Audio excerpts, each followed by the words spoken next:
Thank you all for being here this evening. My name is David Hamelberg. This is the Student Shark Tank. Awesome. This is our third episode. I am the founder of Boomerang Plus. Boomerang Plus is a nonprofit, and what we do is we teach students real-world job skills. So we are fortunate enough to have a great group of students from Healdsburg, Windsor, and Santa Rosa, high school students, juniors and seniors.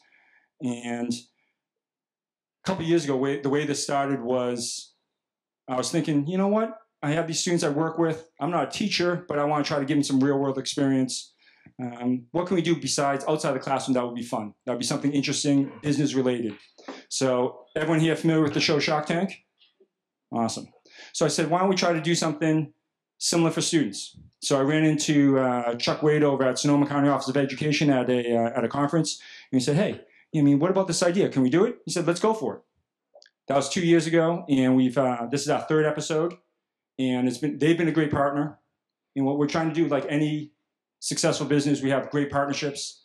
We were very fortunate this year I was fortunate to be connected with Helder Sebastio, who is part of the entrepreneurship program here. And as we're talking, we said, you know what, this might be something, I'd appreciate him to be a resource for our students as a shark, but maybe this is something that we could do here at the next level, at the college level. So thank you very much, Helder. Also, I'd like to thank, it's a big operation to be here. Usually students, it's either in a classroom, small, we've never had a live audience.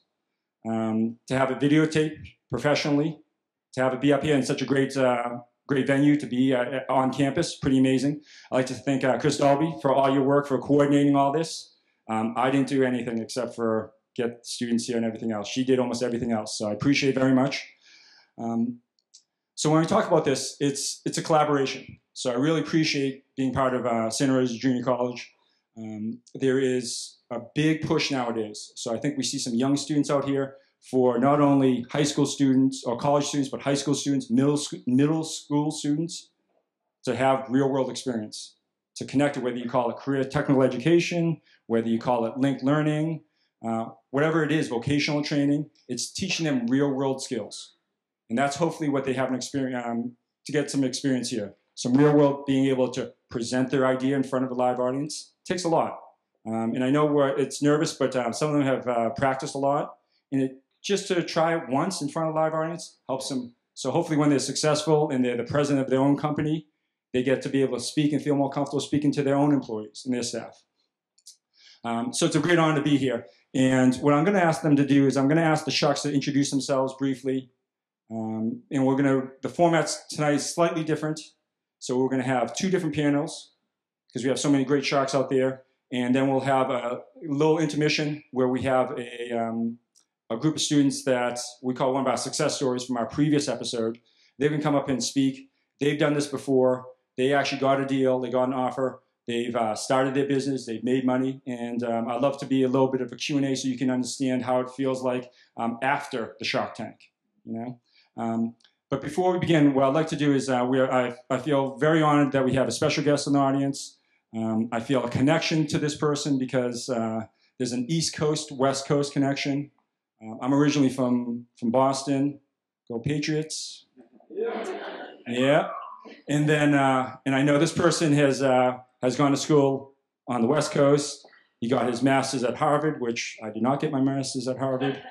He also went to school on the West Coast. He also got his PhD on the East Coast, and now he's back on the West Coast. But I wanted to introduce him because it's a big privilege to have him here tonight. It's the president of Santa Rosa Junior College, Dr. Frank Chong. Thank you very much.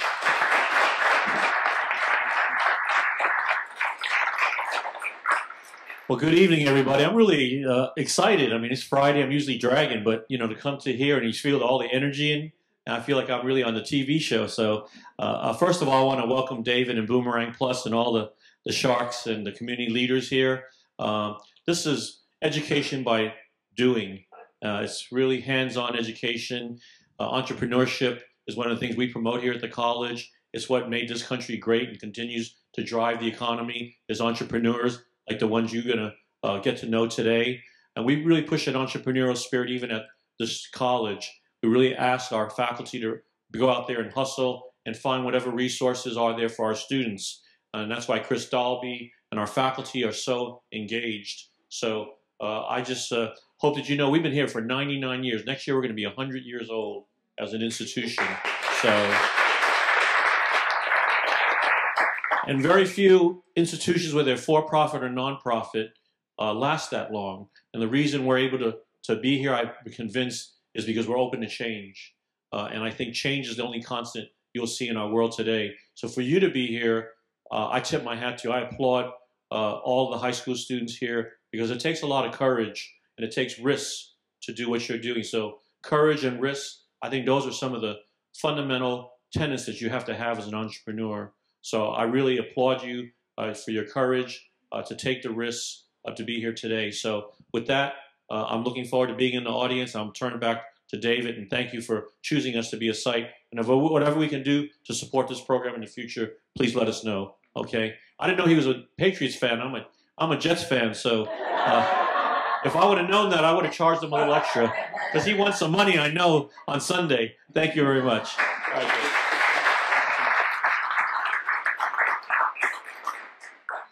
We might have to go to Napa next time. I'm not sure. I don't know about that, Jets. But so I know students are all excited to be able to pitch their ideas. The way I say it to students is that this is an experience for them, whether they want a deal or not, whether they want to start the business or not. Take it for as if it's a real life, real world situation, and we'll work it out afterwards. Same thing I say to the Sharks too. It's a real ask. So the joke I have about it is that our first episode, there's a video for two students. They wanted $10,000 for a bikini car wash. Yeah, Sebastian, yes. Do you think, Sebastian and everyone else in the crowd, do you think that that's a realistic ask for a stranger to invest $10,000 for two high school students in a company that they have no experience in? No. We're going to remember that, Sebastian.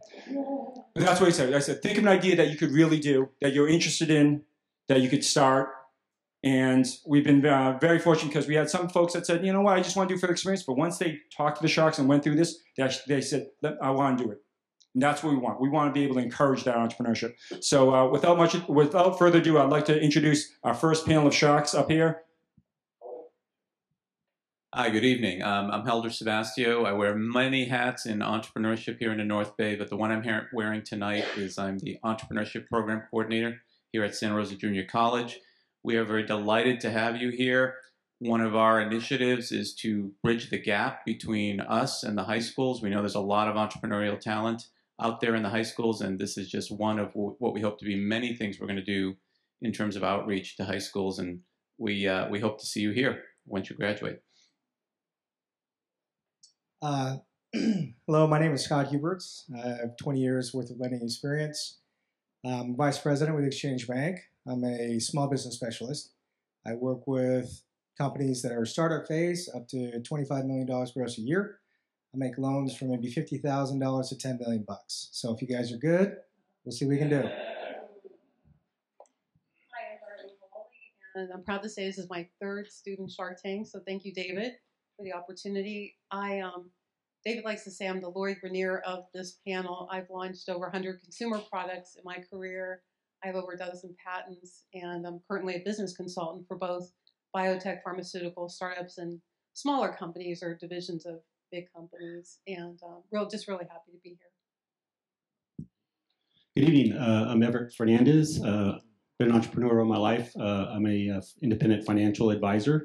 So when you guys make all that money and you need some place to put it, I can help you out with that and retire. I've been also a business advisor with the Small Business Development Center, and been part of a program called the Youth Entrepreneur Program, where I've gone in and taught youth entrepreneur classes at the local high schools. And I'm an alumni of the Santa Rosa Junior College, so glad to be here. Thank you. So that's our first panel, and I know our students are anxious to come on up. So without further ado, Ian, come on up.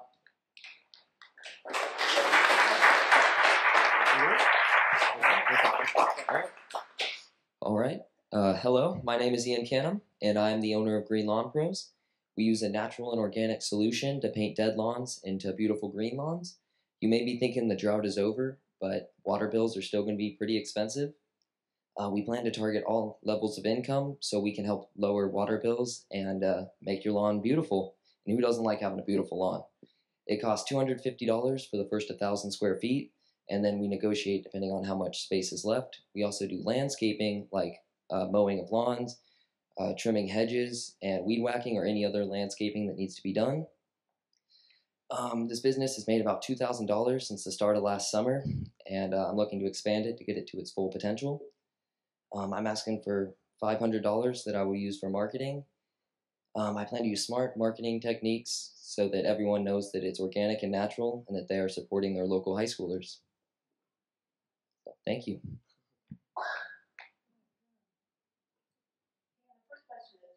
Do we get in return for the $500 investment? Well, I can pay you up to $1,000 in total for it, but it's because you helped me get my business off the ground, or even more off the ground.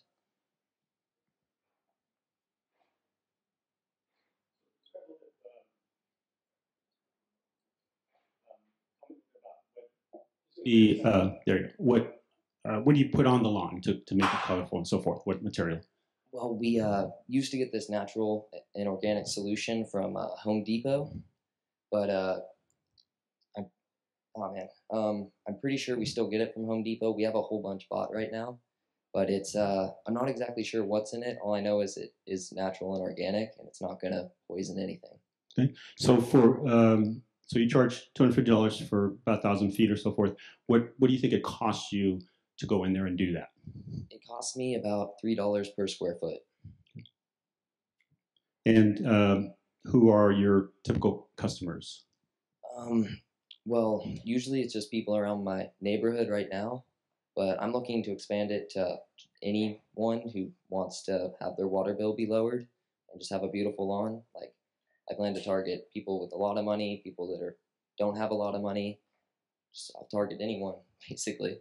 Okay, and one question is, tell me a little bit about what you're going to use the advertising money for. How are you going to invest that? I'm going to get business cards, flyers, and signs, and make sure it has my number on it, and make sure it also says that it's a natural and organic solution and that it's supporting your local high schoolers. Ian, I have a question. For the $2,000 you've earned to date, which is really good, congratulations. Have you shown any improvements in people's water bills that you can demonstrate to us? No, I don't have any way I could demonstrate it, but I know it helps water bills because you aren't watering your lawns because it keeps your lawn green for 6 to 7 months. That might be a good piece of information to get. So, Ian, you have existing customers. I'm curious as to the feedback you've gotten from these customers. What are the reasons they're telling you why they're using it? You have your reasons that you think they're going to use it. Why are they using it? Most people started using it because it was a drought and they were trying to save water. And I had this one customer say that it was also because they wanted to lower their water bill. So I've had a few people come at me with different responses. And is anybody a repeat customer, or are they all one time so far? They're all at one time so far because no lawns have really died yet. How many employees do you have? It's just me right now, but I plan to get 1 or 2 more high schoolers with trucks to help me with this. How many lawns do you think you could do a day? What was that? How many lawns could you do a day? I could do probably up to 5 lawns a day if I started around 10 in the morning, because it only takes like an hour and a half to 2 hours at the most to finish a lawn.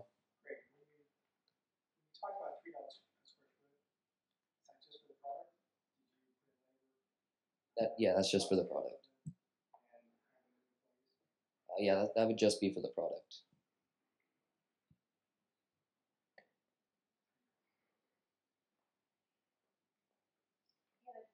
Great business.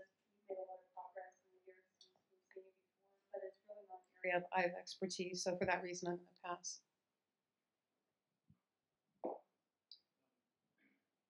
Like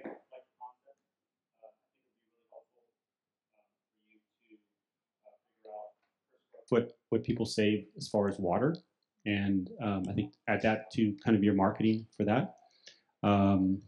And I think that maybe gather some more information so you can use it with your marketing, testimonials, those types of things. I think it would really help you. I think it's a good concept, but I'm going to sit out on this one too.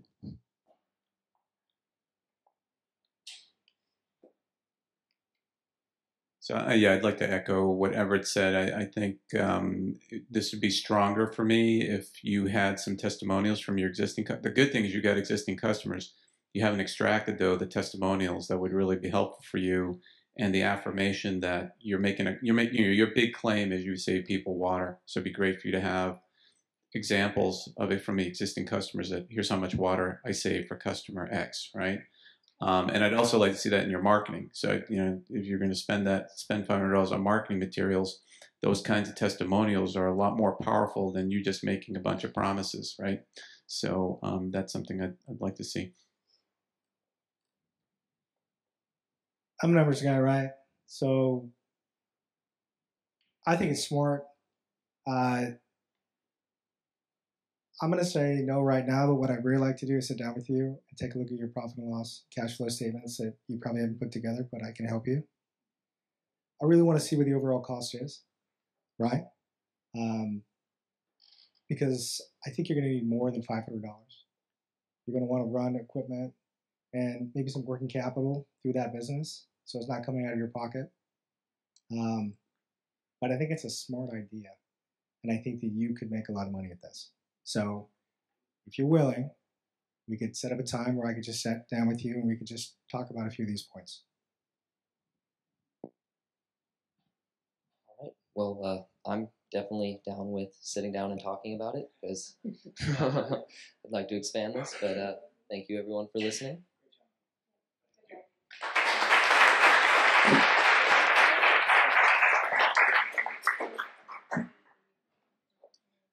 So I don't want to do it for everyone, but just a little bit of feedback, because I did hear Ian's pitch before. I think if it wasn't raining as much rain as we had before, and it's the drought, people would be like, yes, we want to be able to have this lawn. Water's a huge problem, but I think he addressed it pretty well, because I think a lot of folks, are looking for a new solution, water cost is still super high, and I think it's a nice way for him to kind of pivot.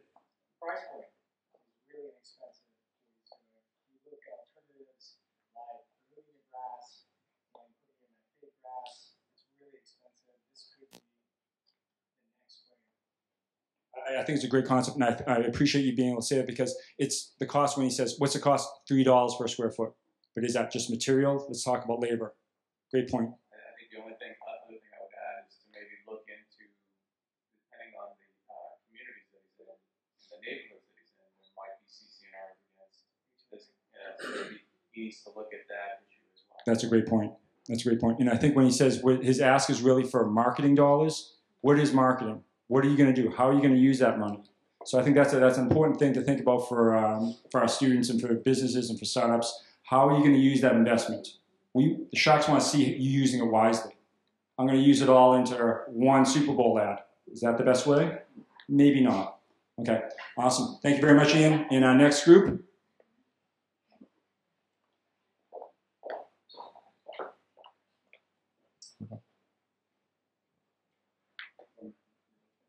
Hi, I'm Anna Freeberg. And I'm Nikki Young. And we're seniors at Windsor High School. For our business idea, we decided to do rent a charger. For only $2 a day, you can rent a charger on campus. Each charger costs us about $12, so we're asking for $200. In exchange, you'll get $1 per rental until your $200 is paid back. Then after that, you'll get 50 cents per rental for as long as the business exists. Since technology is increasing a lot in our society, we think that teachers and students will be behind this because often battery runs low on phones and etc. And we use our phones a lot in class for various activities. So I think a lot of people will be behind this, and it won't just be for playing games on your phone and stuff. Our chargers also cater to both Android and iPhone users. Thank you. Are there any questions?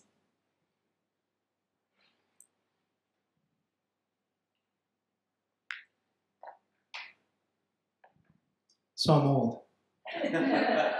I've got some questions for you. So we're talking about a charger you plug into the wall. Yeah, so like, And so in high school these days, does your teacher just let you plug them in the wall yeah, most of the time. most of the time? Okay. And how many students are in your high school? There's about 1,700 students at Windsor High School. Okay. And what percentage do you think would actually use this? They don't actually have a charger in their backpack that they're going to plug in the wall. Well, the idea is that it's not that students just don't bring a charger. It's that often we forget them, like they're plugged in by our bed or like in our car, and like we just don't remember. So we think that probably like there's about 30 students in each class, and we think almost 50% of each class would not have a charger in their car already. 50% in the actual classroom that they're in. Yeah. And how many wall plugs are in a classroom? There's 2 on each set, so probably about 6 or 8. So you assume that 8 people would be charging a phone in that class. Often, yeah, we find that in our core a lot. Right. Thank you. I have a question. Have you guys tried this at all yet? Have you tried renting chargers that you've purchased, or do you have any sales experience whatsoever? We haven't really tried selling them, but we have to get the okay from our school in order to do that, but we're also just doing it for the experience. So. Have you gotten the approval from the student center to sell these? Or Since we're just doing it for the experience, we haven't really gone forward and moving forward for that, but if we were to, then we would ask the principal and the administration. Yeah, I think it'd be good to kind of check out the idea, and maybe one way to kind of get some good information would be to maybe offer them the chargers and for a fee, and maybe contribute, do it a little bit as a fundraiser just to kind of get the information, and find out, okay, how many students actually do it. They can feel good about doing it, they're contributing. And I think that might help you get some good information on that. And that way the teachers would be more supportive, I think, of having it in their classroom and making sure that people make the deposit there and so forth. Where are you getting your chargers from? So when we were doing the research, we just looked on Amazon. We thought that was the best, and we can buy them in bulk there in that case. We found packs of, I think it was 10 chargers for about like $100, I think, and it comes with the box and the cord. And so we figured if we got $200 from you guys, we could start off with just a small amount, like 20 chargers, and just see how it goes, and then expand hopefully with like even computer chargers or different types of outlets for phones. And how would the students get those chargers? Would they get them in the classroom? Would they get them outside the classroom? So if we did plan on pursuing this in a real way, we would go to the student store. We have a student store on campus, and it sells t-shirts and stuff like that. So we'd go to them, and we'd hopefully gain approval from them. And then we would start selling them out of the store. There'd be a sign-up sheet and everything, and you'd get to rent it right out of the store on campus. Good. Like I said, think about figuring out a way to do it right in the classroom. I think that would be. So I have 2 questions, and this one's not one of them, but you're not afraid of math, right? Yeah. Okay, so let's do some math. So I heard you have 6 to 8 outlets in a classroom. So let's try to think about what's your maximum revenue per day, right? So how many periods are there a day in your class? In your classes? 4. 4. And how many classrooms do you think you could get into? About 50 probably. Okay, so 50, and let's be conservative. We'll say 50, 4 times 4 periods is 20 periods, times 6 outlets is what? The audience can help them out. 120. 120. And what are you going to charge per hour? $2 a day. Okay, so you just figured out your maximum revenue per day, right? $240 a day. Mm-hmm. So so that's not bad. And it's 5 days a week, 180 days a year, whatever the school year is. So interesting. The other question I had though is, and it's kind of what Everett was asking about. So you've got an audience a target market that you've already admitted is absent-minded. half of them forget their chargers at home. So how confident do you feel about your charger retrieval process? How are you going to get chargers back to you? We actually did forget to say that at the beginning.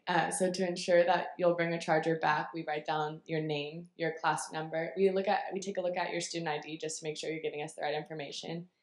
So we'll write down all that information in your last block of the day, so that if you don't return it, we can just check in with you during the last block. So So I get to keep it for the day. Yeah, it's $2 for the whole day. So what's the implication of that in terms of how many chargers you need to maximize your revenue per day?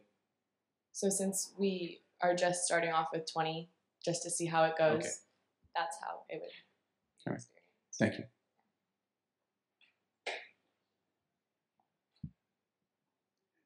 So I really like this concept. Is there any way that you could hold the student's ID and then when they turn in the charger, they give you the ID?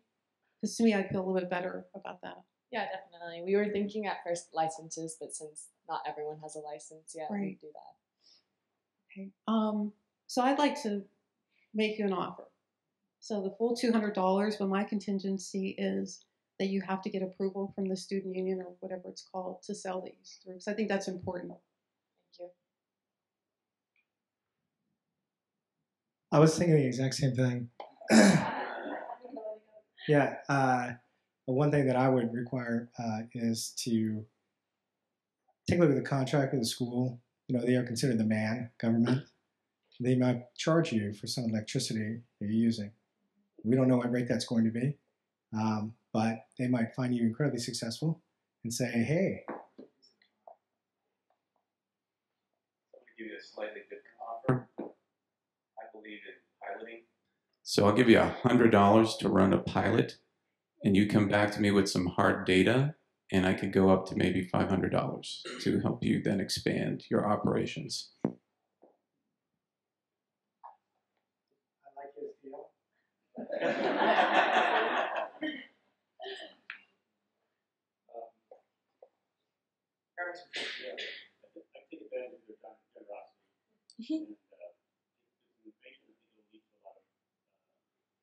And then you have it all figured out when you go to the other school. So, but good job, you guys are really thinking and a need. You're filling a need, and that's the whole entrepreneur thing. So well done.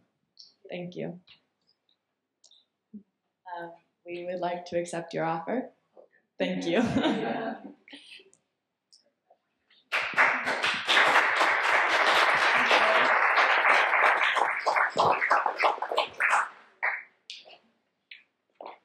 So nice, our first deal, pretty nice. When I originally saw that video, I thought it was a great concept. I think a lot of us do. I think the Sharks, there's a definite, for a lot of us, we don't understand that there's a definite demand for that. We don't realize how big, how many students forget the charger and need it, but it's huge. Considering every class, I assume here at the JC it's probably the same, if not more. I could use a service. Exactly. So I'm glad that it's this idea of trying to convey their message of, is there a real demand? But then it's also the regulation spot. Think of the next level. If we're really going to take this and not just have it just be a concept, there's a lot of regulations involved in most industries. So I love the idea of the way you kind of be a little more creative in the pilot program and to kind of get off the ground. But great job. Thank you very much. And our next group.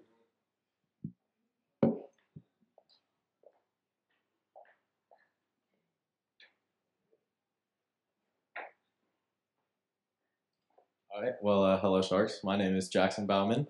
I'm a senior at Windsor High School, and my business idea for you today is personalized pendants. For those of you that aren't aware, this is a pendant. I didn't make this one, but I just brought it as an example in case you weren't aware of what it looked like. And I'm asking for $100 for 20% of my company. And just to give you a little bit of background on how I came up with this, my business teacher, Mr. Bernie Kaufman, he has pendants all over his wall of various colleges that people in our Corps have gone off to. And I was thinking, well, there's no, Vineyard Corps. The Vineyard Corps, at Windsor High School, we have cores. So we have focus areas. Vineyard core, focus on business and viticulture. We have a pre-med core for those that want to get into the medical field. And we have an Arate, which is digital media. We have about 9 cores on campus. And I was thinking, Mr. Kaufman, you have no Vineyard core pennant. And he said, well, can't think of anybody that makes those. So that's where I got the inspiration. I was thinking, what if we could make pennants for the different cores on campus?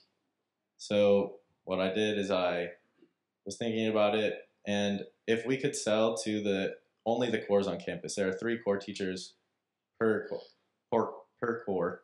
And so already off the bat, we have about 27 sales. And then not only can we sell to the cores, but we can expand out to the multiple clubs we have on campus, as well as the sports team. I'm on the football team, so I know that I'd love a Windsor High School football pennant. But of course, nobody makes those. So we could sell to clubs, cores, teams, and not only could we go to Windsor High School, but I believe that we could network and expand out to the different high schools in the area and then go from there. And my cost to make, I researched, and I could get blank pennants for about $1 a piece. And then I've spoken to Mr. Hamelberg. We've worked together in the past. He's my senior project mentor. And he has a printing area that we can use to print the ink onto the pennants and then sell them from there. So, thank you.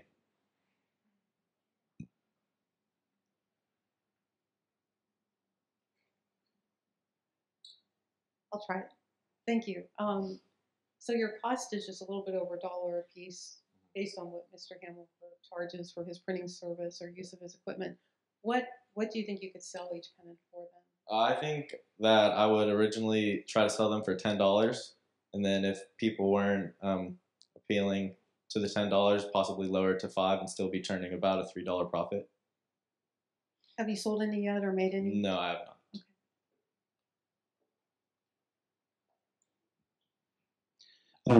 In the blank ones for $1, that's how many would you order in order to get that price? About 100. And then are there breaks if you order more? Yeah, as your order size increases, the price will decrease per unit. And then the printing of it, how long does that take to turn around for that? The printing, we've printed shirts in the past at Mr. Hamelberg's, and we can print a shirt every 15 seconds. So the graphics and the printing and all that at this point, is that a cost item, or is that? The graphics, I will speak to the Arate, the Digital Academy, and possibly try to work something out with them to where they could design the logos for us and we could print them onto our shirts. So when you mentioned that you could sell them at $5 and still make $3 profit, so if it's costing you $1, where's the other cost? I believe that cost would go to ink and just Mr. Hamelberg if he would like a little piece. I'm sure he might. Yeah, for his services. Okay. It's a nice concept. Have you talked to some of the clubs other than the football team and just kind of get the feedback of, what kind of interest and what people would pay for that? No, I haven't really reached out. Okay, that'd be good concept. But I like the concept. I'm just going to piggyback on that last question. I think one of the things I'm thinking about, I had a lot of pennants, but I'm old, right? So is that still a thing? And for whom is that still a thing? So I'd like to hear a little bit more about sort of who you think is a must-have, who thinks this is a must-have that they have out there. And then the other thing is, you've heard this recurring theme about getting permission. Well, this is another area. This is another kind of product where you need licensing approval, right? If you're going to put anything about Windsor High or any other organization, they have certain regulations about how you can use their imagery, et cetera. So have you looked into any of that? I have not. Okay.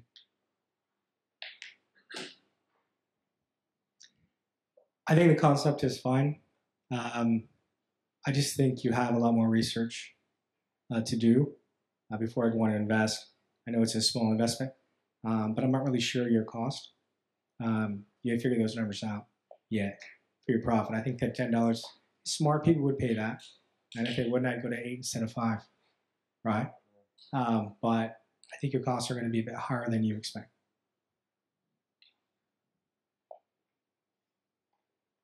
I think when you think about your selling price, I think one opportunity may be to sell them to the clubs and have them turn around and sell them to their members, because I think they might want to support that. You might also consider maybe a smaller pennant, like mini pennants, because more people might be into that. But I'd be interested in the $100 20% contingent on some additional research. But I think you're on the right track. Thank you. I think it's a great concept, but I still like to see a little bit more information. I think, as we've all said, more research, more into your demographic. Who really wants these and how much? How many could you sell? So for that reason, I'm out.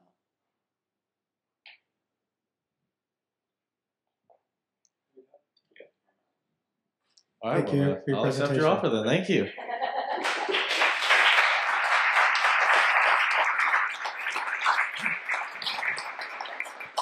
So usually I would say Jackson, but I want to keep you up here for another second. Because I actually love the idea too. And I would love the Sharks to kind of give a little more feedback that's in a, so the idea of a little more research, the idea of, for school, how many other schools? So this is, you're at Windsor High School. How many other schools? Do you think this is a concept that we could replicate? If you do it at Windsor, you could replicate at Santa Rosa schools, at Healdsburg and Petaluma, other districts, yeah? So I think that's one of the reasons why. Now, Everett, if you wouldn't mind sharing a little bit, what stood out for you besides the, was it the valuation? Give us a little idea if you wouldn't mind.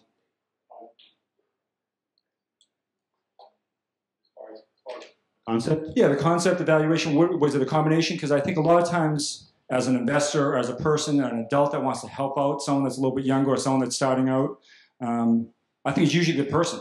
When you see the person that's, whether they're very determined, they're very smart, they have the capabilities, what is it that stood out for you? I think the fact that he's got resources behind him with the printing, doesn't have to go out and get that. So, and he's got experience with that part of it. So I think the cost factor is something that interested me from that standpoint. And I think that oftentimes in that environment, that people want to kind of show their pride and advertise out for what there are, and there might even be other opportunities for that. And by the way, my offer comes with some free consulting for you as well. Well, I think the Sharks hit a couple of points that we can all learn a little bit about. I think to really know the numbers, to do really in-depth research, there's a lot of tough questions they ask. Yes, Jackson? Okay. Give us a little idea. What year are you? You're a senior. Do you do any? Are you involved in any clubs? How are you involved in school? Well, I'm on the football team again, and then and then also my partner in this, who wasn't able to make it today, he's actually a junior at the school, so he'll be able to continue it on the next year. So it's not going to stop when I graduate. Would you say you're popular at your school or not? People might know me a little bit. Okay. Well, thank you very much, Jackson. Thanks so much. Awesome. And I think for a lot of us Sharks, us have been in high school a little while ago. Yes, Elder? It's still, I think some of these concepts are timeless products or timeless companies that, something that still are lasting. We're not sure. Are charges still important in schools? They are. I think they're really looking for, and that's what we want to try to have the students explore. Something that they're interested in or something that they see a real need for and that there's potential. When I mentioned it about the margins. So something that's going to cost $1 that he could potentially sell for $10. We love to see that. That's a great markup, yes? Even if you have to wholesale it out, even if you have to sell it just to the ASB or to the school store, to leadership for $5. That's still a great profit margin as an investor. So I think, we've seen some pitches in the past where they say, yes, it costs us $2 to make, we're going to sell for $2.50. Tough margins. Yes, and I think as investors, we all look for a little bit, thicker margins in that part. But I love the concepts that are coming around because they're not all the same, slightly different. But it's also relevant and acceptable for what their interests are. They're not going for something that's way above their capabilities. Okay, so our fourth one, please, come on up.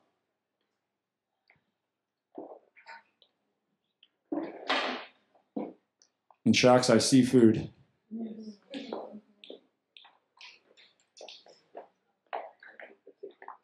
Yes, go, yep.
Okay.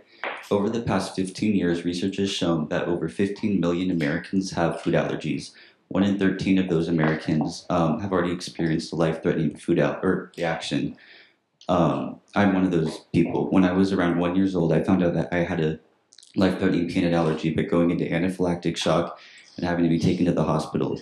It was very scary. And ever since then, my parents have been making food, desserts, cupcakes, treats for birthday parties, events, and all of the above.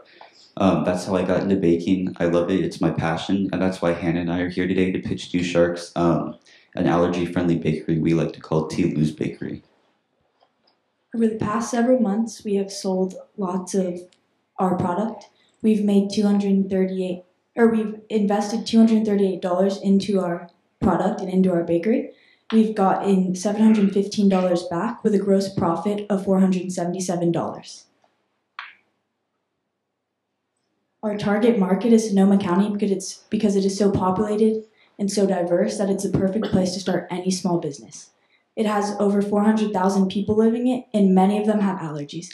Like you mentioned, you have a dairy-free, or you don't eat dairy. So we like to accommodate with our bakery. We have our contact information for people who have food allergies to tell us their food allergy, and we can accommodate to that and make the cupcakes based on what their allergy is. There's no local allergy-friendly bakery. The closest one is in San Francisco. And I think Sonoma County really needs it because me, for example, you, for example, everyone else, you can't go to other bakeries. You can't buy store-bought items because nothing can guarantee that it's completely peanut-free or gluten-free or dairy-free or anything. Any questions? I'd also like to add real quick, when we met with some of the Sharks in the fall, we were selling our cupcakes for $2.50 a piece. We actually upped our product to $4 a piece because it's so unique and so diverse and no one can amount to the product. I think it's great that you've had sales since we saw you last. Talk to me more about how much you've actually sold to make that profit. That's the first question. The second one is where are you making them and then where are you selling them through? Talk to me about your customers. All right, so we've been selling them at birthdays and we've actually had a few people contact us with their needs, so we've been able to go through that and help them out. And also, we selling our cupcakes at $4 a piece. We've had a lot of people come in that buy it in bulk, so they've been buying it in the dozens actually. And we're selling, instead of $48 a dozen, we're selling them for $36, so they get a little bit of a discount. And we've made a lot of profit off of that. We've catered or helped out about 3 events with 2 dozen cupcakes sold each event. We're asking for $500 for 10% equity, and that money is going to go to marketing so we can get our name out there, create a website, business cards, all of the above, and then the rest will go into buying ingredients, bulking up on cupcake liners, supplies, all of that, so we can cater to our next event.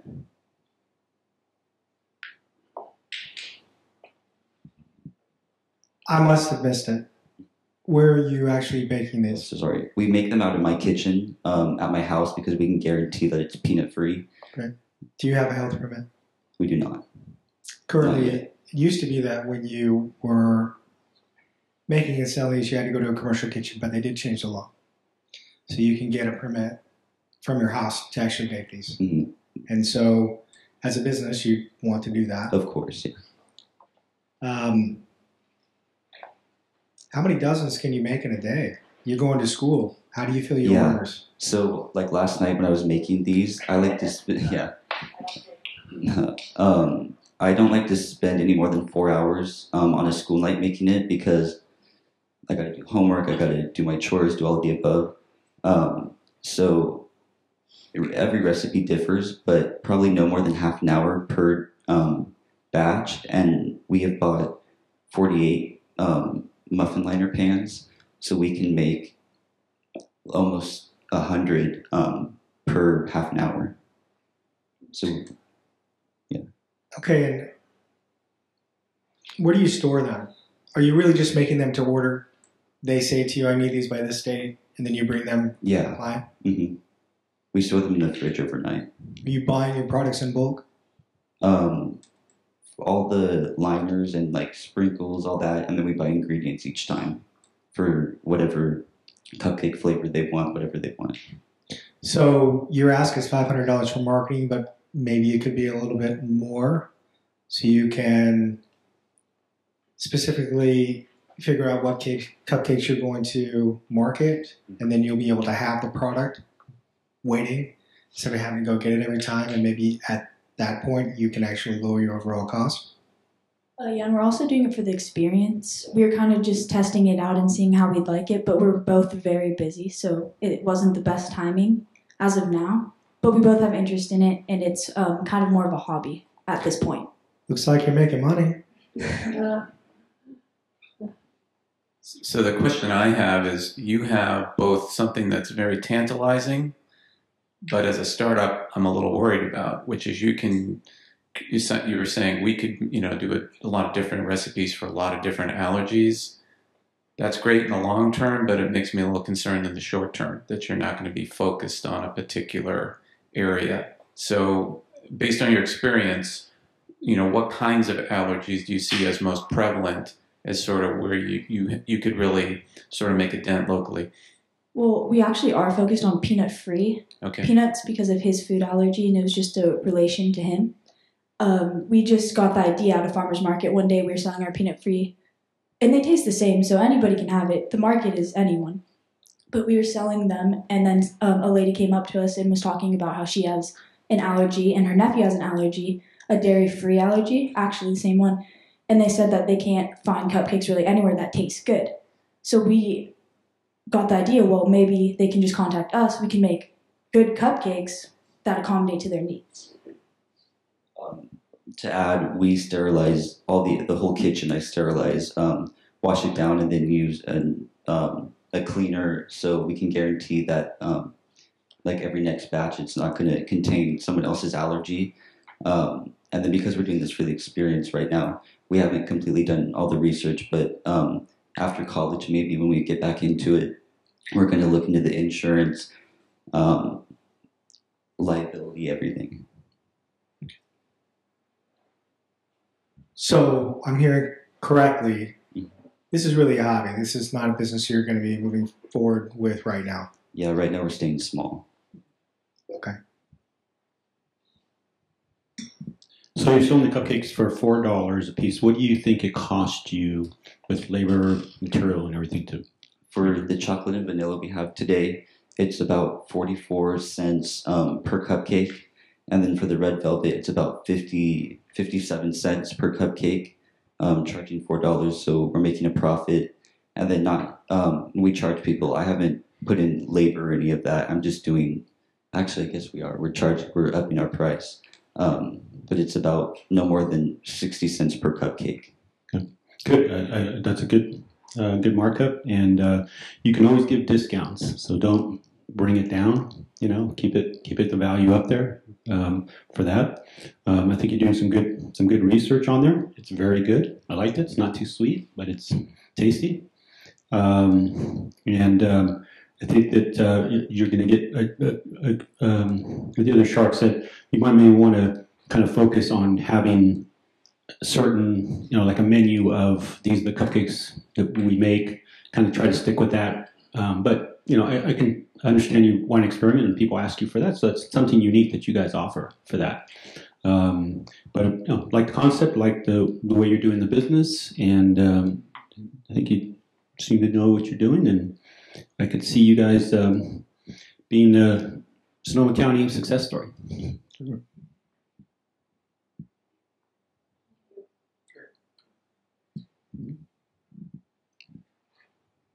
I've lent to a number of bakeries, cupcake bakeries, whether buying buildings, whether you just need cash injection. Right now, it's a hobby for you. I would really like, if you would like, to sit down and talk about the long-term plan. This is what you want to do. This is a specialty market, and you'll make a lot of money in this market. One of the main problems that you run into when you're working with bakeries is their profit is always skewed by the cost, the overhead that they have. You're working at home, mom and dad is paying for electricity, right?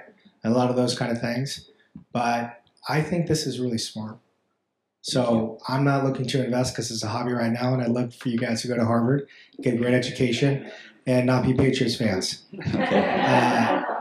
But if you are open to it, I'd love to sit down with you and talk to you about some of the good and the bad things about how you run your business to make it lean so you're profitable. It's up to you. We'd love to talk, yeah. The only thing I'd add is, I wouldn't be ready to invest right now because it's a hobby, but also I would like to see you say, hey, we tested a lot of different kinds of allergies out there, and we think that initially we ought to focus on peanut allergies or gluten-free or whatever, you decide, and you can always branch from there, but trying to sort of be very shallow and broad can be a death knell for a startup. You really want to sort of focus and then build from there. And I will partner with Mr. Hubert here to also offer consulting contingent on 2 cupcakes an hour on the price. Yeah, so be happy to help you along on that. I too. I think it's a great business. Love to sit down with you and put together a little bit more of a business plan and look more to building your business in the future. I think you have a great start. In the years since I've seen you, you've made a lot of progress.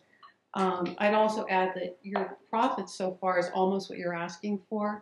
So really think about, do you want to be diluted by us making an investment to you? I probably would make the investment, but I'd ask for 25% because I think you need a lot more help, a lot more of my time. But great job so far. I hope you continue it. Thank you. Just leave the cupcakes.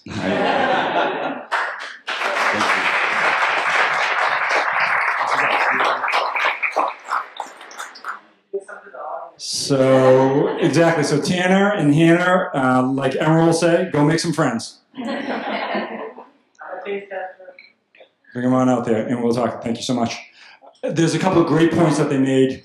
Hopefully some of you, the idea about focus, right? They had a great idea with being peanut free, and then when they said maybe gluten free, maybe this free, maybe that free, I think the story really resonates for a lot of folks. Tanner had a problem, and he solved it. He can't eat peanuts. How does he have a sweet or something that tastes good or dessert that doesn't have peanuts? He can't. He can't go to a regular grocery store because it's such a serious problem for him. So he solved the problem, and I think that's what some of the best businesses out there. They find a problem, and they find a solution for it. And also, we talk about valuation. I think that's a big point for a lot of folks to understand is that the valuation of the company. We had someone that asked for $100 for 50% of the business, but they were already making, sales. The valuation, and it shows a little bit about them not understanding the numbers. Scott, you mentioned the idea about regulations. I think that's something that we hear a lot about, whether it's a little more research or whether it's just about youth and just their inexperience, that almost every industry has certain levels of regulation. Some have very strict ones, whether we talk about licensing for a school or whether we talk about regulations for a commercial kitchen or for food handlers. So I think that's something that hopefully the feedback that they have. And the other point about it with this group, they say it's a hobby, but they can learn so much more from you folks. I think a lot of startups, a lot of entrepreneurs, they think, hey, just show me the money, right? Give me the biggest bucks, I don't care. But I think what's great about this panel is to be able to offer your experience, your background, your knowledge, working with companies very similar to this. For 2 cupcakes an hour ever, that's a pretty good deal. I think they might negotiate down to 1.5 cupcakes, a brownie and a cupcake. But that's invaluable stuff. That's stuff that they can be able to talk and spend a little bit more time, a little bit more in depth, get to know the business a little bit better. So I appreciate you all offering that. What we're going to do now is, as you have a little bit of cupcake, a little bit of treat, we're going to take a brief break. We're going to do kind of like a switch over with some of our sharks. And then we're going to also have one of our success stories, 2 students that pitched in the episode 2, talk a little bit about their experience. So just give us a couple minutes. So I'm Alexa. And I'm Morgan. So do you guys think that those pitches were pretty good? I thought they were pretty good. Yeah, they were great. So I guess we are just starting off the night by just kind of talking about our experience with our Shark Tank. I didn't want to leave you up here hanging. Why don't you stand up front so everyone can see you nice and okay. So would you mind telling us a little bit about your business ideas for the folks that have never seen your video, don't know what exactly it's about, and then your experience and what you're doing now? Okay, so yes, we're Alexa Baldwin and Morgan Langevin from Windsor High School. We're 2 students, and our company is Windsor Balm. It's an all-natural and organic lip balm company that we handmade with locally derived products from around Sonoma County. It's made with ingredients like beeswax, coconut oil, cocoa butter, lemon essential oil, grapefruit essential oil, and vanilla extract. And we sell our product for about $4 a piece. We originally raised it from $2.50 because we realized that it was kind of a specialty item, and we think that there's actually a need for that, especially in Sonoma County, which is a very pro-natural, pro-organic area. Yeah, so we had the idea because, well, first of all, we had to do it. So for school, it was an assignment. We're like, oh, okay, this is cool. And so as we went along with it, we have David as our intern advisor, and he kind of helped us along the way to get ideas and how do we do it. And I'm more of the numbers person, which is funny because I hate math in school, but I like business math, so it's cool. And we kind of it's about finding how much we spend and being able to keep costs down low enough, but also finding good ways to spend the money wisely instead of just keeping it for ourselves. We have to put it into our business, and it's just as much as we want to spend it on ourselves and maybe go buy that new Kylie Jenner lip kit that we've been wanting, but we can't because we need to buy it for our product. Yeah, and we actually got the idea because I originally was like, oh, we should do a natural lipstick or a tinted lip balm or something like that. But then we realized, we're going to be cutting out about half of our target market by doing that because not everyone's going to wear lipstick. So yeah, that's where we kind of came together and we got the idea. And I don't know, it's been going great. We've had a good amount of sales. My dad, he owns a gym, and he's already told us that he will let me sell his lip balm in his facility. And we just did a little bit of networking at the Windsor Chamber of Commerce Business Expo, and we met some good people who want to buy from us. So yeah, it's been going really well so far. So give us an idea when, a lot of folks talk about marketing. You say, I need $500 for marketing. And I think for a lot of students and a lot of adults, what does marketing entail? So for you folks, where did you hear about, where did you make some of your sales? How was it, word of mouth? Was it students? Was it, where were your sales coming from? So we had actually through our internship, we got into our local Windsor Times newspaper, and then we had posted that on Facebook, and a lot of our family members had saw that and said, "Oh, hey, we want to buy from you. You know, we'd like to get 20 as soon as possible." And so, just a lot of support from the people around us and our family and friends. Yeah, we've gotten a lot of support from Morgan's parents because we have made all of our product in her kitchen. We have yet to get our permit, but I think it's called the cottage law permit that says that you can make your product in your house, and it's valid for I think a year. But yeah, so we're leaving it open for questions for you guys if you have any. Awesome. Anyone? I love that you put it out there. Anyone have a question for him? So it's a lip balm for anybody? Yeah. Yes. And did you raise some? We just thought that we were going to be doing a Q&A, but we do have email. You can email either of us, and we can exchange contact after if you wanted to possibly see the product or purchase it. We just made a huge batch, so if you guys want. Yes, see, Darlene has one over here. We do not yet have business cards because we're still trying to figure out a logo and whether we should both be on one business card and stuff like that. So we're definitely still in the startup stages, but it's definitely something that we would like to go through with. And would you mind sharing a little bit with the audience, because we have your original, we have Mr. Matt Rivera's, who is the investor that made the deal with you. There's a lot of stipulations. There's a big order in there too. There's a lot going on. But there's also Darlene Wally was one of the consultants and was one of the sharks, and she has a lot of experience too. So we talk about money as being one part, experience, background. So sometimes you realize that, hey, this is something that maybe you could do on your own. You got the deal, but said, you know what? Now that you understood and you worked on the numbers, you said, we could do this on our own. You don't need that help, which is great, because giving up equity, once you give up ownership, it's almost impossible to get back. We understand it, yes? Yeah. What other challenges did you have, though? Because there were some other things that came about that were maybe a challenge this last batch that you made, for example? Yeah. Would you mind talking about that a little bit, Morgan? Yeah. So we had an issue. So we were like, oh yeah, let's make a big batch. And we got all of our products in there and, okay. And so once we got it up there and we finished them, and then Alexa texted me and she's like, oh no, they turned out super oily. And so we actually doubled the batches so we could have a bigger batch, which we probably shouldn't have done. We should have done it individually, but we didn't know just because we wanted to get it done fast. And so we learned from that, but we fixed it we put them in the freezer because I don't think they were setting at the proper temperature as it was when we did them the first couple times. So we put them in the freezer, and it actually was able to it got solid, I guess you could say. And so the oils they all merged together, and it turned out perfectly. Yeah, solidified and hardened, and it came out much like our first batch that we made. The one that Darlene has actually is the first batch that we made. We only had our first Shark Tank pitch a few days after we made our first batch, so it was kind of like, right, let's do this, let's go. This is kind of our one chance to do this, and it actually came out perfect. We loved the formula of the first one we did, and we just figured we would stick with making the one batch at a time and not doubling it anymore in the future.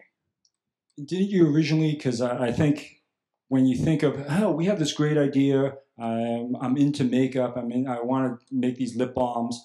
Originally, you weren't going to make your own. What were you going to do originally?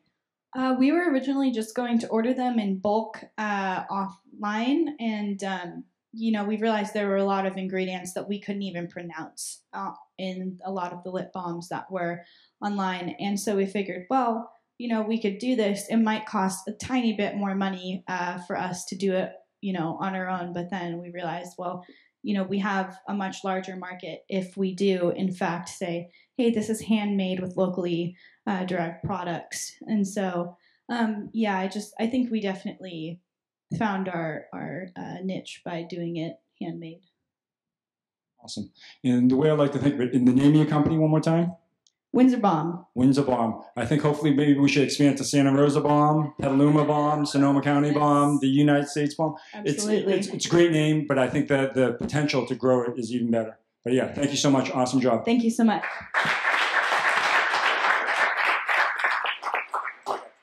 So I love having it. Thank you very much, Alexa Morgan, for coming up here and talking about it. That's a success story that's from a concept at school, something that they had to do at school, which was, maybe a lot of students didn't take so seriously. They actually turned into a business. And that's what we want to do. For Student Shark Tank, we want to be able to have students think of an idea, work through it, do some research, work out the numbers, and then pitch it and hopefully learn some, get some feedback, maybe get some mentorship, maybe get some help financially, but be able to make that next step and actually start the business. So with that being said, I'd like to introduce Helder Sebastio. He is one of our Sharks, but he is also the director of the entrepreneurship program here at Santa Rosa Junior College, and he wants to talk a little bit about their program. Thank you, David. Yes, just a few quick things. As I mentioned earlier, we're hoping that we become a direct link and bridge for those of you that have those entrepreneurial dreams and want to pursue them further at the JC. We have a entrepreneurship certificate program. It's a 12-unit program. And what you'll be able to do is take those ideas that you have and real world road test them. We help you build a robust business model. And then we are developing relationships with organizations down the pipeline, such as SCORE and the SBDC and SoCo Nexus down in Rohnert Park. I'm part of the developing an accelerator down there. So we're sort of the next step. I'd like you to think of it as sort of the logical next step to take your idea to the next level, really test it out, build a robust business model, and move on and grow the business. We also have a couple of events coming up. We're gonna have some of David's students from Boomerang Plus come to our March 28th meeting in March 28th class in our business plan, entrepreneurial business plan, which is really about business models. It's a lean launch methodology for those of you that what's lean launch? It's going out and building a business as opposed to writing about one. And so David's class is going to be there, and we're looking forward to it. We've got 23 people in our class this semester.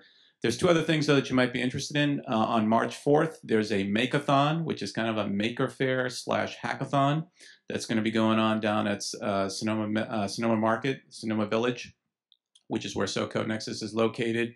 If you want more information, grab one of the flyers and email me, and I'll put you in touch with the person who is coordinating that for us. We're one of the sponsors of that event on March 4th. And then the last thing is we're going to be doing a showcase in April. I don't know when yet. That's TBD. But we're going to feature some of the entrepreneurs who we have here on campus, whether or not they're in our entrepreneurship program. We're also going to give our student entrepreneurs in our classes an opportunity to get some live feedback from the outside world and to road test some of their ideas. And we're also going to have a pitch competition. And I've talked with David and I've talked with Chuck Wade at SCO, and we're going to have a high school division in the pitch competition. So we'll have a JC division and a high school division. So this is another effort on our part to integrate the high school entrepreneurs out there into our program. And that's it. Thank you.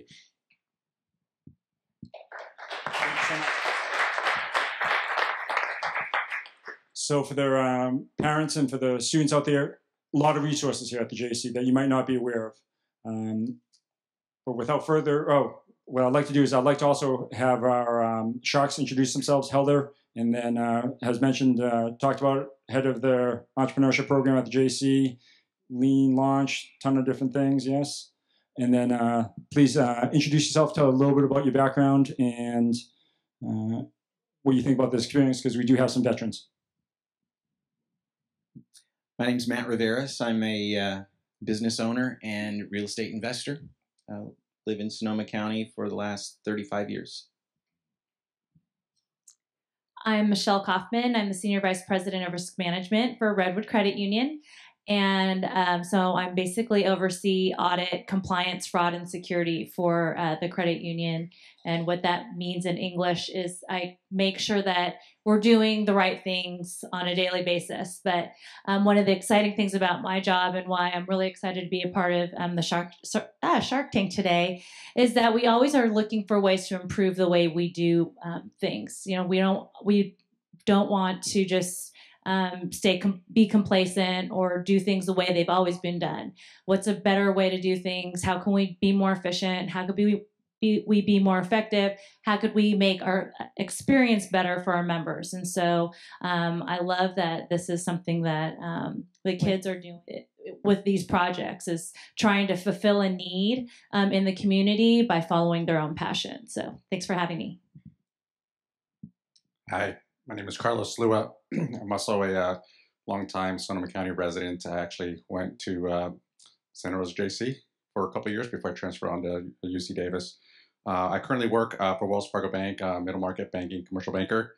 And so what we do is kind of like Scott, he works on businesses that are smaller from startup to 20 million in revenue.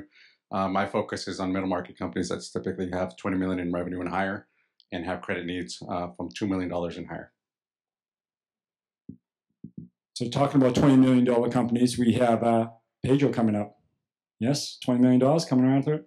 Come on up, and then, so this group of sharks, what we try to do is we try to have a diverse background. We try to have folks, not all marketing folks, not all business owners. I think they all are very humble in what they do. They're all very successful. They have very accomplished, different backgrounds, maybe education-wise, but the idea is that they came here because they really want to help out students. They want to give back. And the reason why I personally invited them is because I think they're very smart. I think they have not only, I know a lot of smart, successful people, but they can't relate to students. And that's one of the things that I love about this panel here, that they get super relatable, that they can understand what students are thinking, and they can kind of, even though when you talk about middle market, I don't even know what Carlos was talking about, but he can still put it out in a way for students to understand. And I know he has some great questions. With that being said, $20 million, we have Pedro.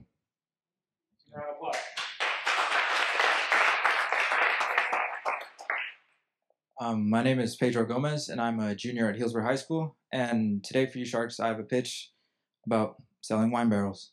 I mean, this one's kind of dirty because it's been raining and got mud on it, but I'm asking for $400 to buy as many wine barrels as I can for the cheapest amount of price.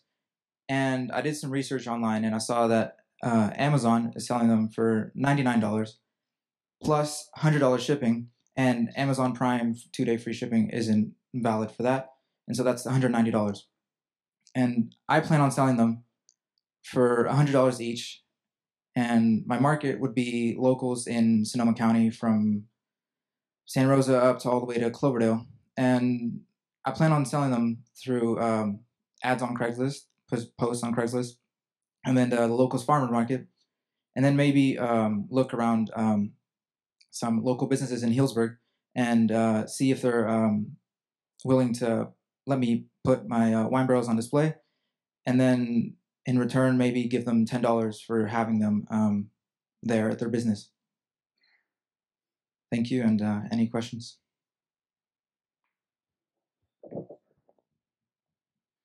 So, question regarding how do you get the wine barrels? And I know they're probably going to be used wine barrels. We're in the wine industry. A lot of wineries are obviously go through them, but there is a secondary market already for those, for people to convert these into furniture. There's also people who will convert them into different types of, table ornaments and whatnot. Are you just selling the barrel as is, or are you doing anything to add value to it other than just trading a used barrel and finding a new market for it? I plan on just selling them whole as it is, and then kind of like a DIY, like if they have any project plans, and I would just supply them with barrels. And are you do you have arrangements with certain wineries already? Because wineries will sell them; they don't necessarily just give them away. So what is your arrangement to it? The $400 is to buy the wine barrels and then sort of like sell them on. And do you know how much you can buy the used barrels for? I don't exactly know. I'd have to go to different wineries and see, where I can get the most for the cheapest amount. And so I'm only asking for $400. I don't know how many exactly it would get me, but it's just sort of a start and then to see. Okay, just do a little bit of research on that because I do a lot of lending into the wine business, and wineries were in the hard times finding. I mean, think about wine barrels.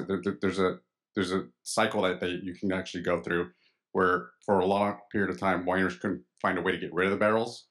But then with the evolution of the craft industry, a lot of the craft breweries are now using wine barrels for their craft brews, and so there's a big demand for them. And a lot of these barrels are selling used for like $250 already. So just keep an eye on the market because it could be that right now you have them, but then next harvest there isn't any barrels available because there's such a strong demand for them. So just keep a mindful of that. I'm interested in how you came up with this idea. Well, I already had 2 wine barrels at my house, and for our junior internship with David, he was like, "You guys are gonna have a student Shark Tank, and you have something to sort of pitch." And I thought, "Hey, I have 2 wine barrels, maybe try sell them or something." And then that's how I got the idea. I think that's a gutsy move. That you took something that you already have and are trying to understand how to build an entrepreneurial case around a product. And I think that whatever you learn in this process with that product, you'll be able to leverage that into just about any other product you look to sell. Carlos asked a very important question, what your cost is for the barrels. So right now you just have a couple of barrels laying around the house. Yeah, just a couple laying around. That your parents probably paid for. And each one of those barrels takes up about 3 square feet. 9 square feet. You know, you get 3 by 3. Storage of something like that is going to be costly. Transporting from a winery, when they say they're ready to get rid of barrels, they're ready to get rid of barrels. And you have to be able to respond quickly. So there's some cost of the barrel, but then there's the cost of the truck, the fuel, the labor that's going to go to be involved with transporting that barrel from one place to another. So I'm going to say that I'm out of this possibility as an investor, but I think that if you can put some of these, create some answers for some of these unknowns, that you'll find that either this is really a good thing for you to do, or you're going to start looking for another product. So transportation, warehousing of the product, the fulfillment, how are you going to get that thing out of your garage, off your parents' property, and into the property of the purchaser. So all of those unknowns make me believe that your costs are going to be significantly more than you might understand right now. But I think you're onto something in terms of having a product and learning more about what it takes to move that product. What he said. No. All great points from the panel here, and I think one of the themes you're hearing is one, we don't know what your differentiation is, we don't know what your source is, we don't know if you have a really good handle on the costs associated with not just buying the barrels, but storing, transporting the barrels. So one of the things I guess it's less a question and more of a sort of an encouraging thought experiment for you is to say, how could I take the barrels I have and turn them into something, add value to what's already there, right? It's a barrel. What could you do to that? And so maybe you need to do some consumer research about what people do with barrels, or is there some sort of new creative thing that you could add to it? Because that's what people are going to pay for. They're going to pay for what you add to it, not what, if you're just selling barrels, you're selling commodities. That's the other thing. This is a commodity right now. But if you add some value to it, you put some artistic or creative talent behind this, now it's something that's not a commodity. It's something that's really reflects Pedro and some unique value that you can give. So that would be my encouragement. So I'm out as well, but I think, push yourself to think beyond what you've got. You've got some assets, but how can you turn them into something that's not just a commodity? I guess that's where I was going when I asked you how did you come up with this idea? So one of the things is having something, as these gentlemen already said, and thinking about, well, what's the problem I'm trying to solve, or what's the need I'm trying to fulfill with this product and wanting to sell it, and back to saying what makes my stuff different than somebody else's, because there are wine barrels everywhere and people sell the half barrels already, that type of thing. But if you can get creative or make it into something else that's unique, yeah, I definitely think that's a great idea. But I'm out. I want to do, this is a little bit different. I feel like it's like, Who Wants to Be a Millionaire? You like call a friend. Yeah. Call me up. Because here's it. One of the things I would like to say is, before you move it over to Carlos, who I think is like Mr. Wonderful, he's going to like rip you up with a bunch of questions. And Pedro, when he came up with the idea, Pedro's a very smart person, very hardworking. He mentioned a bunch of things. When he pitched it to us originally in the class, I said, that's an awesome idea. What was the name of your company going to be? Pedro's Wine Barrels. Pedro's Wine Barrels. Stand out? We're all smiling. We understand what it was. We had some companies that we didn't understand what it was based on their name. But I said, you know what? Pedro's Wine Barrels. That says it all. There's a couple things, because I think maybe it's a little bit of nerves. And that's one of the main reasons why I want students to come up here. Their experience. It's a little bit different talking in front of this panel with this crowd as opposed to it is just standing up in a classroom with a couple people. Yes? Yeah, it is. Much different. And the reason why I think of it is because he's such a great kid. He is super smart. And I think it didn't come across, at least the pitch didn't come across as well as I think it. It's a little bit of practice. And I want to kind of help you out with a little bit, because Pedro's Wine Barrels, how much could you buy them for or get them for? You do have a source, yes? I would go to certain wineries and then just... So forget about going to certain wineries. Do you have a family member that works at a winery that could get you access to barrels? You can say yes. yes, I do. You do. So you have a family member that works at a winery, you could get some great wine barrels for maybe a lot less than $250, Mr. Lure. Maybe about like $10 is what we were talking about. So that's a pretty good deal. So when if you could get a commodity, held as we talked about, or you could get a product for $10 that's selling for $250, that's a pretty good markup, yes? And we also talked about, because we're at the conference table, we talked a little bit about marketing. We love the name. But then also we talked about Craigslist, farmers markets. It was kind of boring. That's what a lot of folks might say. But what else did we talk about? What other ways? Like the local businesses, like the Healdsburg Running Company. I see that they have some wine barrels like up just to put some of their items on, and then maybe I can ask them for a favor and then tell them maybe have them there for sale, and then in return they can get maybe $10 per wine barrel that sells. So, yeah, I think you up your price, because originally you said, right now you said it was going to be $100 you're going to sell them for? Yeah. And then the other day you said it was $60 you're going to sell them for. I did more research, and I saw that the average, they're going from, on different websites and also on Craigslist, I saw that they were going from $80 to $100. And then that was not including the shipping price. So, and then also your market. We talked about your market. Is your market, everyone is your market a tourist coming in that's going to take their wine barrel and say, I love this wine barrel, Pedro. Here's my $100. I'm going to put it on the back of my Honda Civic. No? No. So who's your target market going to be? My target market is going to be Sonoma County first, like more locals than tourists, because I know there's a lot of tourists in Sonoma County, but maybe they just don't have, the right access to a vehicle that can get it wherever they're going.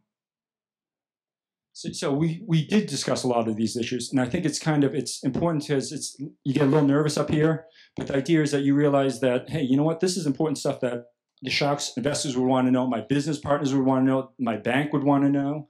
So you did put a lot of thought into it, and that's what I want the Sharks to realize, is that he has a great source. The price is cheap. He's really done some market research. He's actually thought of different ways to market it. Say, you know what? Let's do a collaboration with local businesses. We'll put it out there. Put a sign: Pedro's Wine Barrels, $100. Every one you sell, we'll give you $10, $20. And that's still a pretty good markup for you. Yes. Okay. And then Helder, you mentioned a great point, because we've seen, for the folks that live here in wine country, we've seen those fancy wine barrels. Give us a little idea of the different ones, the painted ones. I looked online to see the different creation that people do. They do coolers or just planters or tables, and those all go for like $800 up to $2,000. But those take a lot of time and effort and to make. And then at the same time, people can. At the same time, I'm not sure if I would be able to take that project on and complete it. Around town. So there's a place that we went to, the Tourism Bureau, and they had a beautiful wine barrel that's all painted. So there's an artist on the wine trail. And then we said, look, there's our wine barrel, and they're trying to sell it or they're trying to market it. Why don't we do something like that? And you said, you know what? You're not an artist. Maybe that's a market to sell to as artists like that. But he realized, you know what? I'm going to focus on just selling the basic wine barrel as is. Even you talked about, Michelle, cutting it to the half barrels. He says, you know what? I don't even want to deal with the cutting. I'm just going to sell it as is. And I think that's something that a lot of folks don't understand, the focus. Saying, you know what? I could go that way. I could go this way. But you know what? Pedro said, no, I'm just going to focus on this, which I thought was great. So, Pedro, based on everything else that Mr. Hamelberg has helped add to your presentation, you don't ever want to ask for investment. Based on the numbers that you've shared, you can get a barrel for $10. You're asking for $400. By the time you sell 40 barrels, you'll have, well, I mean, you're going to have all the money you need. You won't need to ask for permission to have money. And I didn't say this in my intro, but I have a 20-year banking history, and I can tell you that the gentleman on the far end here would agree with me that the worst time to ask for money is when you need it. The best time to ask for money is when you don't need it. Right now, you don't need it, but you think you do, and that's just as bad. So understand your numbers based on what you've shared with us. You don't need to ask anybody for money. You just need to go find some barrels and find some people that want barrels, and you'll make all the money you need to capitalize your company. Make sense? Makes sense.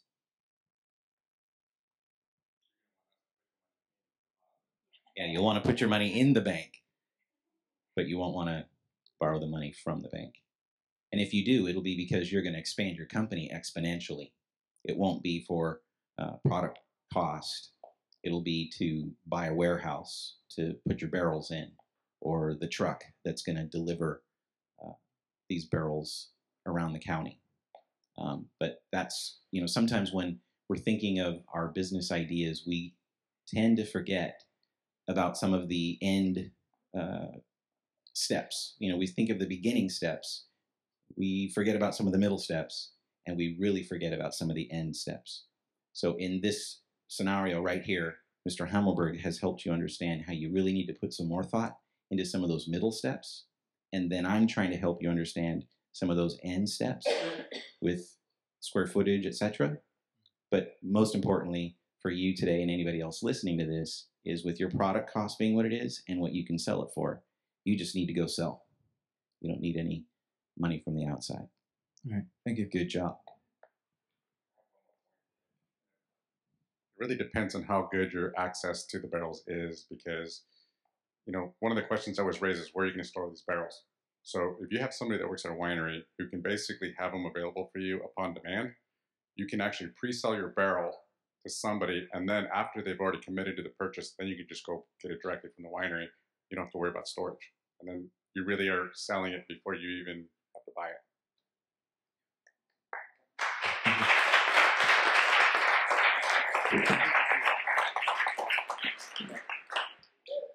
So awesome. Sorry to change the format a little bit, but knowing Pedro, and I think part of it too is nerves.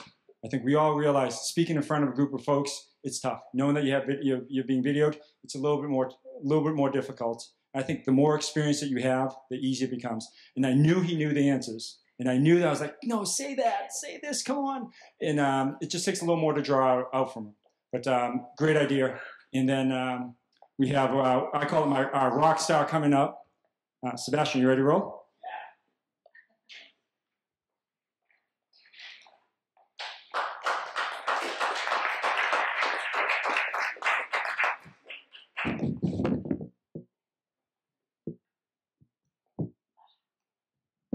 Good evening, Sharks. I am Sebastian Gonzalez. I am a junior from Hillsburg High School, and my company is called Custom Buds. So my product are earbuds. I got a copy of them. I like chickens. So I've been David's been my mentor for the past 3 weeks, and to be honest, I literally thought this was kind of dumb. But then I saw that online. I'm like, wait a minute, I could literally do this. So people my age who like to listen to music, and earbuds is usually essential. Like a good 85 to 90% of kids at my school have earbuds to listen during class, because most classes allow you to listen to music during the period, as long as it isn't loud. So these earbuds, they cost $2 a piece to get, and I had a little problem with my printer, so the prices are on the back. So I could get 50 of them for $2 a piece, and the setup is $50. And so I am asking for $155, and you can customize them and stuff. So I talked to the ASB class at my school. They're in charge of selling spirit stuff, and they actually thought it was a good idea to do that, because I went around surveying students from all ages and grade levels, and they were willing to spend around $8 to $11 on earbuds. And I'm pretty sure they think it's cool to have the school logo on there, because recently they sold some sunglasses with the school logo, and they're popping right now. And so this is my pitch.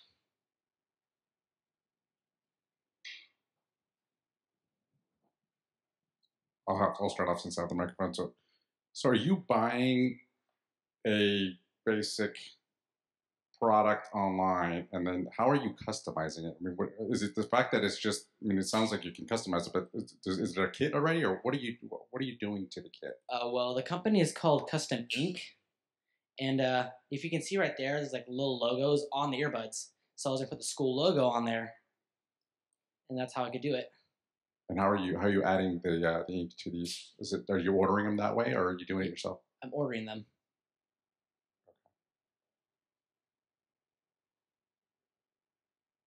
So what exactly are you looking for as a market? Is it just your school? I'm looking at my school so far, and if I'm able to sell 50, I was looking on buying a lot more and then expanding to the junior high, because kids that age at the junior high, if I can get a good number of students just to buy them, like my little brother's friends, they'll think oh, it's cool, and they'll start buying a lot of them. They buy a lot of the school shirts there because they think it's cool.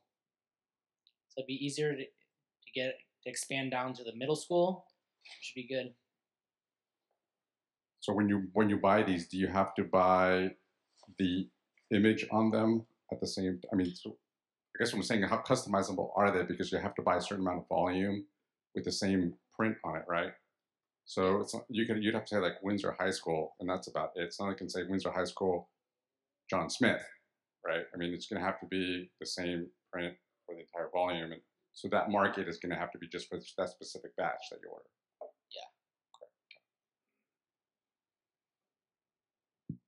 So you're not making anything. It's more of you've seen an idea that allows you to customize something that you will be kind of the broker and sell these as a I with forgot market. to mention this. So I was looking to sell them to the ASB for $5, which will still make a big profit. Because they're $2. So because of your research, you can get it for $2. Yeah. So you sell it for $5. You've made $3. Yeah. Each. And then they can mark it up to 8 or 11, 11, and I'll still be making money either way. And I'm willing to give you guys 20% of my company. And you were asking for $155. Yes, because that pays for the earbuds, which is $100, and also the setup. And I kind of had trouble with my printer, right? So I was able to print the screen. I guess so. Similar to an idea we heard earlier, you would need to ask for permission or for licensing and all that. They would still be. I could easily sell them to ASB because I know the ASB teacher, because he's one of my teachers I've had for 3 years, and I feel confident I could do that. Everyone really needs the school's permission because it'll be through ASB, because the money will be going back to the school. Sebastian, while we're on the ASB, is that like Associated Students Board or something like that? Is that what? It's like leadership. Student body? Okay. Yeah, student body. So one of the things you have to ask yourself in these situations, right, is where you're adding value, and why wouldn't ASB go directly to Custom Buds to order these if these became popular? Because they wouldn't know about it, and then and also. So you're hoping for long-term ignorance on the part of ASB. I mean, there are a lot of ignorant students in that class. Yeah. I mean, it took them like a long time to figure out about the sunglasses. I mean, it was. But they eventually figured it out. When they found out about that, it was me and my friend that were talking about, and he's in leadership, and he brought that idea there. Okay. So I was kind of a part of that idea. So tell us a little bit about how you're going to approach, how you're going to broker this deal. So what are you going to say to them? You know, what's you know, when you're trying to you're essentially trying to form a partnership, right? Yeah. So in a partnership, it's got to be what's in it for me, which you already know what's in it for you. Yeah. But what's in it for them? So give us a sense of what that conversation would be like with ASB. It'd be hassle free for them, and I'm basically the middleman, so I don't have to worry about customizing them and stuff. Okay. And they'll be straight to them. There's nothing wrong with being a middleman as long as you know you're a middleman and you protect yourself as a middleman right up front. Yeah, I can protect myself for sure.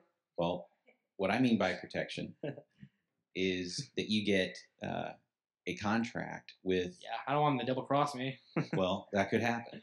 But you still get a contract, and you get them to commit for 1 year or 2 years or 5 years or 6 months or a week, but you understand your time frames going in. So I'm hearing you say that the ASB is open to the idea, but I wouldn't be willing to invest in an idea like this until you had a contract that said I understand. They're willing to do it for a year or some sort of time frame with a very clear sunset date. Yeah. Now, people can welch on those deals all the time, and then you learn the legal system. But at least you'll have a piece of paper that helps you understand where you're at up front. So I would not be interested in this. I like the idea. I think that there are hundreds of millions and billions of dollars that have been made from people being a middle person, just brokering product or services. So it's a really interesting space to be in to earn money, but it has to always be commitments with who's going to ultimately end up handling your product. So for the reasons of no contract at this point, I would pass on this opportunity. All right. Okay. Yeah, my question again would be the middleman concept. Yes, it's definitely interesting. And then what is your long-term goal? So if products start sunsetting, are you thinking you just need to go out and find other different products that can be customized to sell to ASB, to sell to students? Or what was your vision for maybe a longer term goal, or what's your long-term goal? I just want to like experiment a little bit, because I feel very confident that students would buy them, because like I've broken my earbuds, I've lost them and stuff. And, like I know like, who has not broken earbuds and lost them, right? Or even just have them in your pocket while you're doing laundry, and they get destroyed because of wetness. So I feel confident that students would buy them, because I surveyed probably, I want to say around like 50 to 60 people. But what's your long-term, so back to I think what Matt was saying is, were you thinking, I just want to sell, I know you just said project, but I just want to sell a few and see how it goes? Or do you think, wow, this could really be a business? I believe it could be a business. If all those, I feel like those 50 would be done in a week, and then I'd expand a little more, grab like probably like 200 if it works out. And then you would also maybe need to think about, so if something goes wrong with the earpod, so like you said, they broke, are you going to guarantee them for a certain amount of time? Or if you get a shipment that's not good, you're going to have to deal with all those problems and so forth. So just thinking about things like that too. But I mean, I'm a custom person. I love my monogram on everything. I love my name on everything. So, and like you said, it sounds like the kids are all about school spirit. So I think customization is definitely a possibility. I like earbuds because it is something that's, I think, speaks to kids. And again, you're saying everybody uses them, so there's a need out there. But I do agree that there's a little bit more work in understanding how it could be really viable and maybe long term. And it's not just kind of a quick one shot, like I'm going to just buy 50 of these and see and what happens with that. So I'm out too. So I've been at a high school for a really long time because I'm surprised that people are able to listen to music during class and be on their phones. Yeah. I mean, I'll just put in like one earbud, still listen to their teacher, and like, it's good. As long as you're not like obnoxious or have loud music on. So you have like a full volume, then they can hear you. They're kind of upset about it. So, I mean, I like the idea. My concern for you goes back to locking up your long-term cash flows and not investing into something that you're going to be double-crossed, to use your term. And, you know, I don't know, these days people can simply just go on Google and figure out how to get customized earphones or earbuds in this case, and then find another market real quickly if you don't protect yourself. Yeah. And also, like, I went on the internet for like an hour, and I didn't get let on to $2. Like, I just kept finding them for like $2.50, $3. I just got lucky and found them like again for $2 a piece. So that's something, I guess. I like the idea. Just be careful, because you just kind of make sure that the time and energy you're spending on this, you want to be rewarded for it, and want to have that protected over the long term. Okay, so I said to the Pedro that was up here earlier that he didn't need our money, and I'm actually thinking maybe you don't either, because I'm thinking of a concept where you can front load or front sell your product. So if you are that confident that you can sell this product, you could go to your customer base or prospective customer base and say, I'm going to sell earbuds. I've got a great deal on them. They're going to be fantastic. You're going to love them. You're going to feel cool. You're going to lose weight. You're going to be better looking, whatever your pitch may be. And you can tell them to give you a $2 deposit. How long will it take you to get the earbuds to them? I kind of don't know. I didn't really do that much research. So you got to find out what your turnaround time would be. So on the same day, everybody gives you their $2. You place the order. You get the order within 3, 4, 5, 7 days, whatever it is. And when you deliver to them, they pay you the balance of $6. Oh. Okay? I like that idea you just told me. That is actually really good. That's what I'm here for. Thanks. Now I don't have to sell them out of my car. No, don't do that. Yeah. And then you won't get stuck with a lot of inventory that you can't sell because you know you've already sold them. So you already have that set market.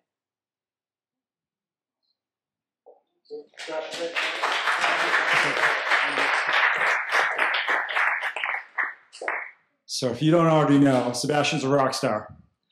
Give me back my earbuds I let you borrow. No, those are mine. Yeah, that's my case. These broke ones? Okay.